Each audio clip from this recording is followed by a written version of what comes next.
Добро вечер и добре дојдовте и во овој дел на отвореното студио, Студио 1, неколку минути, поточно повеќе од 30 на минути пред централното издание на Дневникот на 1 ТВ. Во овој појас ќе разговараме со двајца соговорници кои што имавме прилика во текот на денот да ги најавуваме низ програмата.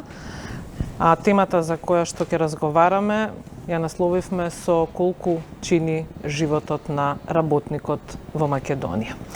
За таа цел, секако во нашето студио вечерва Дарко Димовски, председател на Сојузот на синдикати. Добро вечер. Добро вечер. И Иван Пешевски, заменик председател на Градежниот синдикат. Добро вечер и за вас. Добро вечер. Она што можеме да го земеме вечерва како некаков директен повод со ваков наслов, нели, колку чини животот на работникот, е немила случка која што претходниот викенд ја потреса македонската јавност, би рекла, кога на едно градилиште во скопската населба Чаир, во канал кој што бил копан за да се постави канализација, потрупани со земја двајца работници кои што починаа на лице место. Тогаш се поставуваат прашањата каква била заштитата, кој работодавачот, како ги заштитил и зошто воопшто ни се случуваат вакви немили настани. Но за волја на вистината се испостави дека тоа што луѓето го работеле таму во моментот го работеле на диво, дека ги немале потребните дозволи и како што Иван претходно зборувавме, самиот терен не бил ниту заштитен соодветно како што налагаат градежните пропозиции. Што знаеме за овој случај? Вака, најправен добро вечер на гледачите на еден телевизија и благодарност до вас за поканата. Многу почесто треба да разговараме на овие теми од проста причина што ние како синдикација когаш викаме дека треба превентивно да делуваме, односно да ја подигнеме знаењето, да го подигнеме на самите вработени во градежниот сектор и на работодавачите воедно, бидејќи се почесто ќе ни се случуваат вакви работи доколку не се слушне гласот буквално на работниците. Инаку темата колку вреди животот на работникот, ако тргнеме од предпоставка дека 200 евра ни е минималната плата во државата, по тоа ќе видиме дека на крајот на месецот не вреди воопште животот на работникот, за таа цена некој да го плати тоа со живот. И без притоа да останат и фамилијата во црно и човекот без работа и така натаму. Најтрагично е што некако во нашава држава во последните години никој не превзема одговорност за вакви работи. Државниот инспекторат за труд не знам со кој капацитет, меѓутоа како што имаме сознание нема доволен капацитет да ги покрие сите градилишта или сите гранки во Република Македонија. Или да одговори на сите повици на така е. Со тоа што не навлагаме во тоа дали некој добил како што треба одобрение за градба, дали почнал. Чим се случуваат вакви работи, мора да сме свесни дека нешто не е запазено. Што е тоа? Не е законот лош за тоа да загинат работниците, туку непримената на тој закон. Во конкретниот случај, сигурно родителот не сакал да ги убие децата, бидејќи стана една таква ситуација каде што се виде дека тоа е буквално од незнаење, од необезбедени услови, од нешто што не се запазило многу понапред пред да почне работата. Значи, не ни паѓа ни нас на памет дека тоа нешто е случајно или намерно или така натаму. Бидејќи сега во овој момент поголема казна за тој родител нема. За да не се случуваат вакви работи, не е дека сега треба да искочи инспекцијата или дека треба да се ангажира некој државен орган или апарат да ги стопира градежните активности. Туку напротив, пред било што да почне, треба цела една постапка да се види кој добива одобрение за градба, дали го почитува и законот за градба, понатаму дали се пријавени тие работници, бидејќи многу од случаевите се случуваат на работници кои работат на црно или се ангажирани за една дневница во текот на денот за гола екзистенција. Значи ние тука не може да очекуваме дека ситуацијата не само во градежништво, во било која гранка ќе бидат сјајни. Нажалост, не се почитува законот за безбедност и здраве при работа, а воедно и законот за работни односи. Тие луѓе се незаштитени и неосигурени во смисла дека никаде не се ни пријавени. Значи имаме многу такви компании кои се ангажираат работници за одредена надница и во не 90, во 100% од случаевите несреќите при работа и повредите се случуваат токму таму. Навистина е жалосно да во 21 век ние се занимаваме со вакви прашања или ни се повредуваат и гинат работници на терен, каде што една Европа кон која се стремиме да отидеме, веќе многу порано ги има воспоставено тие стандарди, ние само упорно препишуваме нешто без притоа да си го измериме тлото, да видиме дали тоа е применливо кај нас. Значи најлесно е да го земеме пример хрватскиот закон како една земја од бивша Југославија кај што сме биле заедно и сега кај нив нештото ако функционира да мислиме дека ќе функционира кај нас. Не може да функционира. Без при тоа да се земат сите други параметри, да видиме кој све работи во градежниот сектор. Ние немаме квалификувани работници за тој сектор. Значи они самите не знаат и не се обучени за ваков тип на работа. Без при тоа да знаат претходно обука 90% од луѓето не поминале, а тоа е исто така врска на работодавачот. Значи секој треба да си помине соодветна обука, не е само формалното образование кој ќе го завршат. Кај нас затоа топрва ќе искача проблем бидејќи во овие гранки и тешки индустрии каде што работните места се со висок степен на ризик, младите не се охрабруваат ни да се запишат, а не па да работат, затоа што примањата понатаму се многу ниски. Затоа што стандардите кои не ги исполнуваме ние доведуваат да луѓето се повредуваат. И во најдобар случај да не се повредат, како изгледаат нашите градежни работници на 50 или 60 години. Без при тоа да се освести некој во државата, да го испоштува нашето барање. Пример, едно круцијално прашање кое го потегнавме за бенефициран стаж, кое до ден денеска не е реализирано. Дајте да почнеме од почеток, ние некако ги фаќаме работите од крај и после ни се сите други криви кои ќе се случат, немили настани. Навистина ова е настан кој што треба еднашка да се пресече после ваква трагедија и да се искочи на терен, да се измерат сите работи, да се видат градилиштата, работодавачите и работниците. Да, градежниот сектор често пати е споменуван, особено кога се во прашање правата на работниците. Бидејќи беше Скопје 2014 актуелен проект со голем број на објекти кои што беа во исто време во изградба. Многу често се случуваше и на тие објекти да имаме немили настани, односно дали се повредија, дали се случува и повреди со смртни последици. Ако се вратиме тоа скоро наназад би рекла, кој е епилогот од сите овие настани, какви права остварија семејствата на починатите? Видете, многу е неблагодарно да зборуваме за некој дали остварил право од кога го загубил животот. Пак ќе кажам, живеот човек што останува тука ќе се снајде. Меѓутоа не треба да гледаме така или да делуваме од кога ќе се случи нешто. Напротив, ние како синдикат за градежништво секогаш зашто сакаме да делуваме превентивно и ангажираме професионалци во таа област, каде што нашите членови редовно ги праќаме на обука. Значи едино нешто што сакаме да кажеме е дека луѓето пред да почнат со работа треба да си поминат соодветна обука, да си се запознаат со алатот и машините, да собираат искуство од колегите, да тоа ниво на безбедност и здраве при работа го направиме култура, начин на живот. Значи кои ќе отидат на работа не да се осеќаат или да се прашуваат дали ќе се вратат дома живи и здрави при семејствата. Сакаме да апелираме дека сите треба за да го почитуваат законот претходно да го научат. Значи овој закон за безбедност и здраве при работа со него носи еден куп правилници, поготово правилникот за мобилни градилишта, каде што све ова што гледаме на терен и ние обичните граѓани, ретко кој го знае, ретко кој го почитува. Затоа во ниеден случај не можеме да ги окривиме самите работници кои кажавме дека за една гола екзистенција го работат. Тоа никој не го работи тоа од љубов, верувајте ми, за 200 или 250 евра месечни примања. Меѓутоа работодавачите се должни да обезбедат лична заштитна опрема, обука. Понатаму, ние како синдикат си имаме наши интерни акти кај што апелираме да луѓето пристапуваат во синдикат, се информираат за да не се случуваат вакви работи, да поминуваат редовни обуки и задолжителни, меѓутоа и да притискаат кај работодавачите да све тоа се регулира и се реализира и се регулира. Значи не само да се земе законот како пишан на хартија и понатаму примената да остаат на овие работниците или на работодавачите. Тука државата и како треба да си го уклучи инспекторатот да види дали сето тоа се спроведува или навистина имаме потреба од нов закон, од нови правилници, каде што повторно тие барања треба да искочат од базата на луѓето, од самите вработени. Ние постојано на терен ја согледуваме ситуацијата и ги добиваме информациите од самите луѓе. Затоа знаеме што им треба на тие луѓе и затоа на еден начин е подигнато кај нас нивото во компании каде што има членови. Верувајте ми, онаму каде што има социјален диалог и колективни договори, тоа се почитува. Меѓутоа не е тоа случај во целата држава, не само за Скопје 2014 и други објекти. Денеска е капиталот во градежништво 100% приватен, компаниите се приватни, така да не можеме тука да ја окривиме кај работодавач од државата, меѓутоа самите работодавачи, оние што почитуваат социјален диалог, верувајте ми дека имаат мир во куќа, народски кажано. Сите други се соочуваат со проблеми. И понатаму на суд, најтрагично е што никој кај нас не добива никаква одговорност, него секогаш се сведува да е крив оној што се повредил или што загинал. Да, тоа исто прашање само за себе, што на крајот никој не понесува одговорност. Ајде вака, јас прен сакам да изразам сочувство до фамилиите на нашите работници и да даде Господ тоа никогаш повеќе да не се случи.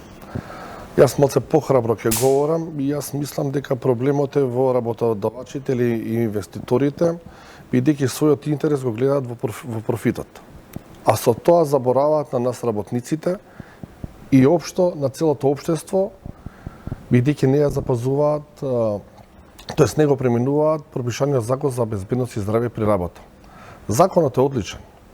Таму пропиша пуно стандарди што треба да се исполнат, пуно обврски на работодавачот, кој не сме да ги занемари за да му овозможи безбедна работа на работникот, но тоа секаде не се случува. И за тоа не се случуваат овие несреќи, бидејќи ако, кажам како пластично, ако е работодавачот опуштен и работникот се опушта. Не ги запазува и оние тие законски акти што треба, што се исто важни за неговата безбедност и здравје, и за тоа не се случуваат овие последици. Како што може да, како што кажа, и граѓаните пријавувале за овој немил настан, ама како што гледате имаат мерки каде што се работи во сабота кој е неработен ден, кога знаат дека трудовиот инспекторат не може да искочи на терен, бидејќи не може ние само да ги критикуваме нашите колеги, кога знаеме, не располагаме со податок дека на цело Скопје има само 3 градежни инспектори. И како да ги обвиниме ние тие луѓе кога не може све да постигнат? Затоа ние ќе апелираме и ќе се обратиме и до министерот за внатрешни работи, каде што ќе го замолиме и ќе побараме и полицијата тука да се ангажира, кога ќе види копање на ровови, небезбедни ровови, што викаме од по 3 метра, каде што се потрупаа нашите работници, да интервенира малце и полицијата, да го стопира, а после од понеделник кога ќе бидат инспекторите да се известат и за тие несовесни работодавачи или инвеститори да следат па и кривични пријави, бидејќи за еден инвеститор не е ништо казна од 5, 6, 2 или 1000 евра. Бидејќи сте на, да речем, функции во, конкретно градежниот синдикат и големиот синдикат, што е со правата на овие кои што се ангажирани на црно? И тој работник, и тој дошол, како што вели Иван, да го заработи своето парче леп, но се случуваат немили настани. Вака во некои наши интерни истражувања на синдикатот, а и тоа е некоја статистика што има и официјално во нашата држава, многу голем процент, значи над 50% од работата е во сивата економија, односно работа на црно. Ако видиме дека законот за работни односи не предвидел за тие работници никаква заштита, затоа што и нема логика да предвиди заштита законодавецот. Не постојат. Тука е пак улогата на менталниот склоп на самите луѓе и на работниците и на подигнување на свеста. Зашто прифаќаат тоа, а од друга страна ја викаме екзистенцијата за која што треба да однесат вечерта парче леп дома. Пак ќе кажам, голем проблем е што никој на терен, поготово инспекцијата, не ги согледува овие работи, не ги алармира, не ги пријавува и не ги казнува. Не може да кажеме дека една алка само во синџирот недостасува. Како што кажа и претседателот, во борбата по профит и интерес на работодавачите, а се занемарува во оној дел што следи на работникот, ние не може да очекуваме дека утре некој ќе мари на тие работници. Значи, самите работници многу е тешко да се изборат. Они и тие што пријавуваат во Сојузот на синдикати на Македонија не се 100% од работниците што ги гледаме на терен. Затоа апелираме да што повеќе луѓе се вклучат во целата проблематика, односно пристапуваат и во организацијата на работодавачи, меѓутоа и во синдикатите, во сите грански синдикати кои се склоп на Сојузот на синдикати на Македонија. За да ја подобриме ситуацијата, треба одново да се согледаат реалните потреби и барања на работниците, за да искочи еден закон и кога ќе искочи тој да видиме колку може да се применува кога ќе се зголемат капацитетите и на државниот инспекторат за труд. Дури тогаш може да кажеме дека имаме некое тло каде што ќе се надеваме на подобри услови за работа, каде што луѓето достоинствено ќе си заминат во пензија и каде што додека работат личните примања нема да бидат на ова ниво каде што се сега. Воопшто не е за фалење или за нешто да земеме дека е во ред да минималната плата во моментов е 12.500 денари. Па вие сите тука да се погледнеме во очи и реално да кажеме дали може едно 4-члено семејство да се прехрани со 25.000 денари во најдобар случај кога ќе би работеле двајцата. Значи многу е комплексна материјава и многу повеќе треба да се гледа на сите овие работи, не само да се земе законот за безбедност и здраве при работа или законот за работни односи. Ако сакаме да ја подобриме ситуацијата, навистина многу повеќе ќе треба да почнеме да вложуваме во следните кадри, да имаме квалификувани работници, да имаме добро платени работници, да не ни заминуваат работниците од државата и да не ни се случуваат повреди и несреќи при работа. Кажавте дека на територијата на град Скопје во моментот има само 3 градежни инспектори, за кои што не можете да ги обвините, само 3 се, не можат да стигнат секаде, но во вашата борба за заштита на работничките права веројатно се става на маса и тоа дека има потреба од таков кадар и не само таков, можеби во останатите инспекторати состојбата е нели слична во однос на бројност на кадар, но тоа велите колку и да го зборувате гласно, за сега не наидувате на соодветен одговор.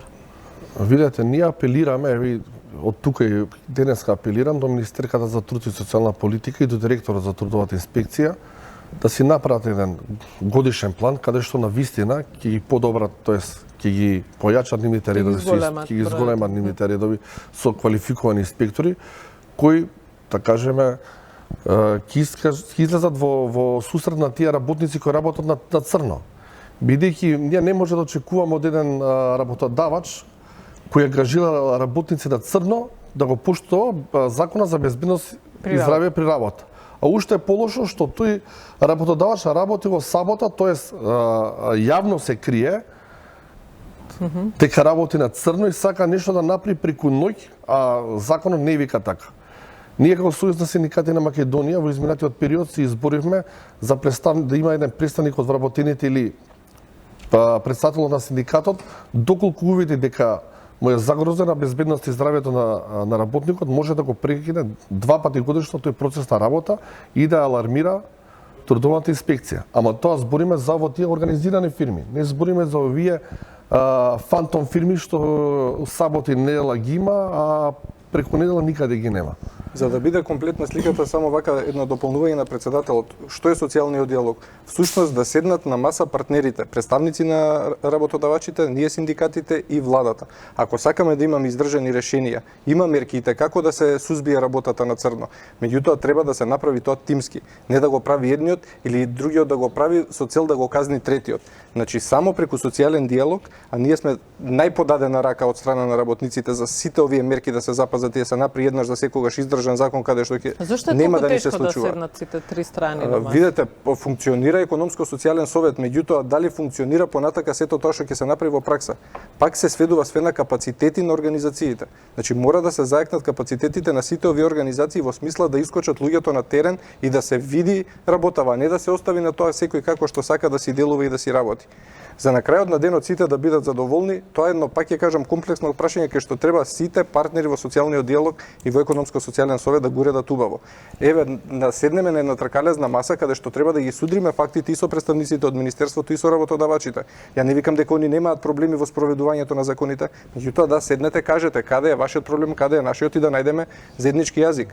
Верувате дека може тоа да се направи. Ако сакаме да влеземе во Европска унија час поскоро, не смееме да со ваква слика кој ќе искочи некој на терен или кој ќе дојде некој кој ќе ги види нашите градилишта дека се далеку од тие на запад. Ако сакаме се случуваат екстремно високи или екстремно ниски температури, повторно зборуваме за градежните работници, се први на удар, па се апелира дека не смее да се работи во тој период од денот со загадувањето кога е во прашање. И тогаш некако јавноста сама од себе си се алармира, па ако забележи на некое градилиште дека се работи, знаат луѓето и да пријават, и да твитаат за тоа, и на Facebook да објавуваат и така натаму.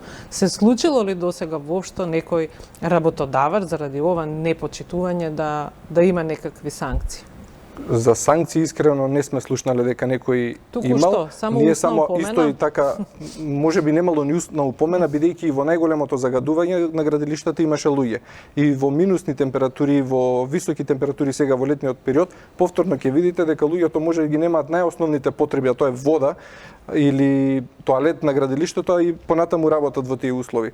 Затоа направивме на голема студија каде што сите тие места работни изложени на надворешни влијанија, каде што има и високи и ниски температури, работа на височина, загадување, ископи, значи не само на височина и во загаденост. Вие кога копате ров доле, опасноста од јаглерот моноксид исто така голема, каде што луѓето без заштитни маски ако влезат и тоа е смртоносно. Сите тие работни места кои што се изложени на вакви услови за работа и од друга страна имаат висок степен на ризик и те како заслужуваат бенефициран стаж. Пак ќе повторам и јавно кажувам, 8 години водиме борба со Министерството за труд за ова да не се измени правилникот и тие работни места не добијат дека тоа што никој не е санкциониран им дава за право на работодавачите и понатаму да си продолжат во истиот. Во пракса дух. искача дека тоа е така навистина, да. Ај вака, има работодавачи и работодавачи. Оние што членуваат во Организацијата за работодавачи на Македонија и што членуваат во Стопонската бизнис комора, тие се сосема други работодавачи и дури нив им сметаат тие работодавачи што се на црно, бидејќи им се нелојална конкуренција. Исто така и повторно сметаат. создаваат некоја слика. Да. Ама како што е синдикатот основа на врз основа на солидарност, така и они се солидаризираат, ајде овој да не го пријавиме колега ние или па го ангажира кај што не може да сработи и така си прават некој баланс. Исто и за нас синдикатите. Некој работодавач па ќе си стаи негов човек во синдикатот, каде па што тој му премижува и не пријавува. Значи, ние малце треба да си ја подигнеме свеста. Значи, ние само си правиме лошо на самите себе, не си правиме услуга и не се случуваат после вакви работи, па после молеле мамо. Затоа во новиот закон за работни односи ние превидуваме од прекршочни пријави да бидат тие кривични пријави, тоест кривични дела каде што ќе се одговара со казна затвор, за да не да му наштетиме на работодавачот за да го санкционираме, па еве да му се ситиме лежел во затвор, туку баш да го превенираме, да не преде да не дојде до немила случка, кога ќе прочита да размисли дали треба да го направам, бидејќи јас пак ќе кажам, парата се прави, парите се кај нив, капиталот е кај нив. Еве доаѓаат инспекциите си плаќаат, немаат проблем. Ама кога ќе оди во затвор, кога ќе му дојде, кога ќе иде по судови, кога ќе треба да се брани да докажува дека он навистина тоа не го направил, тоа е сосема друга приказка. Мислам дека е повеќе од поразително. Ако никој досега навистина не почувствувал било какви санкции, а луѓе изгубиле животи и луѓе ги немале основните услови за работа. Така е, се согласувам, бидејќи искочи во Република Македонија уназад колку и да сме години држава, дека најголемиот товар и најголемите казни ги истрпија работниците. Никој од работодавачите не заврши на оној начин како што предвидувал законот. Или како што каже претседателот, тоа е ништо пара за да си ја плати он казната. Казната не треба да биде паричен износ. Казната треба да биде морална, казната треба да биде кривична. Ако навистина тој све знаел и не предвидел, а се случиле трагедии на терен за било која гранка зборим. Имаме и други тешки индустрии, не е само градезничеството. Да, имаме и обично многу често се споменува и текстилната индустрија и текстилните работнички. Знаеме да гледаме фотографии во тоа во какви услови работат. Кога велам фотографии, тоа го нагласувам затоа што зборувам за објекти во кои што камери не смеат да влезат, затоа што работодавачите нели ги чуваат под клуч и не дозволуваат да се види во какви услови се работи. Затоа нас не треба едуцирано членство, тоест едуциран работник. Не може никој да го натера работникот да влезе во услови каде што не може да работи, тој да работи. Ама повторно се враќаме на прашањето со екзистенција. Законот за работни односи моментално кој е на сила вика секој оној работодавач што го злоупотребува работникот, тоест ќе кажам, му се враќаат пари, го тера да работи преку време на сабота недела, не му се плаќа. Доколку работникот го пријави, за тој работодавач следи кривична пријава. Затвор до 1 година. Доколку работникот што го пријавил, работодавачот го напушти од работа, тоест го избрка, уште 1 година. Затоа малце ние треба работниците да се охрабриме. Или ако не сакат, нека дојдат кај нас синдикатите, еве Сојуз на синдикати на Македонија, нека дојде, ние имаме служби, имаме наши правни застапници, ние ќе го направиме тоа во негово име.